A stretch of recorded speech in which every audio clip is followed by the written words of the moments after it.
Nous, vo- Nous votons une nouvelle phase et de nouveaux développements pour le plan façade de Saint-Étienne. Ce soutien à l'embellissement des immeubles stéphanois et tout particulièrement à notre patrimoine était une proposition des écologistes lors de la campagne de 2008. La municipalité de Maurice-Vincent l'avait lancé, l'avait entamé. Votre majorité le poursuit, c'est bien pour notre ville.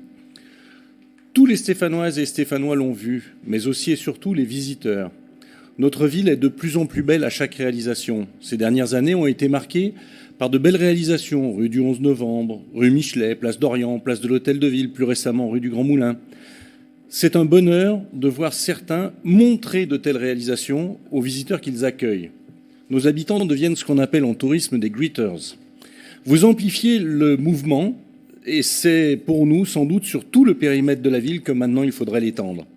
Il est temps de développer ces plans pour mettre en valeur les places principales des quartiers, qui sont autant de petits villages stéphanois, par exemple la place Tardy, la place du Soleil, la Côte-Chaude, et ainsi de suite. Dans le centre, nous sommes sur des formes architecturales, comme cela a été dit, qui doivent être confortées, c'est-à-dire des formes patrimoniales très importantes avec des sculptures et j'en passe, notamment des bas-reliefs. Dans les quartiers les plus périphériques, d'immeubles des années d'après-guerre, il faut étendre la rénovation des façades en isolant les bâtiments. C'est entamé. Cela est nécessaire pour la planète et le portefeuille des occupants. Et comme je l'ai dit, c'est en cours, notamment par exemple avec l'opération sur la Cotonne ou encore des opérations de copropriété à Centre 2. Une entreprise stéphanoise nous a fait plaisir en annonçant dans sa carte de vœux sur les réseaux sociaux qu'elle n'avait jamais autant isolé de façades à Saint-Étienne que cette année.